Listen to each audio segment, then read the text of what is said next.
కాకినాడ సిటీలో ఓటు హక్కు కలిగి జిల్లాలోని వేర్వేరు ప్రాంతాల్లో ఎన్నికల విధులు నిర్వహిస్తున్న ఉద్యోగులకు శనివారం నుంచి పోస్టల్ బ్యాలెట్ నిర్వహించారు. ఉదయం 9 గంటల నుంచి స్థానిక పిఆర్ ప్రభుత్వ డిగ్రీ కళాశాలలో ఈ ప్రక్రియ ప్రారంభమైంది. సిటీ నియోజకవర్గ రిటర్నింగ్ అధికారి జె వెంకట్రావు ఇతర ఎన్నికల అధికారులు ఓటింగ్ విధానాన్ని అక్కడ ఏర్పాట్లను పర్యవేక్షించారు.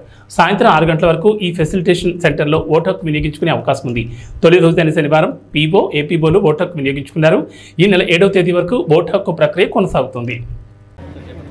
ఎలక్షన్ డ్యూటీలో ఉన్నటువంటి వివిధ బాధ్యతలు నిర్వహిస్తున్నటువంటి ప్రభుత్వ ఉద్యోగులు, అంతేకాకుండా ఎలక్షన్ డ్యూటీలో నిమగ్నమైనటువంటి ఇతర కేటగిరీకి చెందినటువంటి వీడియోగ్రాఫర్లు కానివ్వండి, డ్రైవర్లు కానివ్వండి, ఆర్టీసీ వాళ్ళు కానివ్వండి, పోలీసు వారు కానివ్వండి, వారందరికీ కూడా ఓటు హక్కు కల్పించాలనే ఉద్దేశంతో ఈరోజు అలాగే రేపు ఎల్లుండి 4, 5, 6 తారీఖుల్లో ఎవరెవరికైతే కాకినాడ సిటీ కాన్స్టిట్యున్సీలో ఓటు ఉందో వారందరికీ ఓటు సదుపాయం ఈరోజు ఇక్కడ కల్పించడం జరిగింది.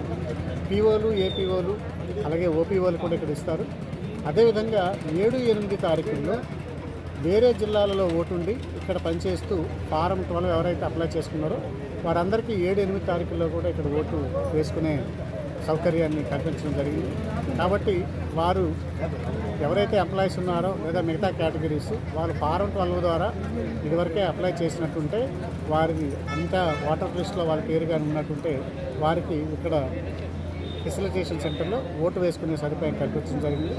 సుమారుగా 4, 5, 6 తారీఖుల్లో 3000 మందికి ఉద్యోగులకి ఇక్కడ ఓటు సదుపాయం కల్పిస్తున్నాం.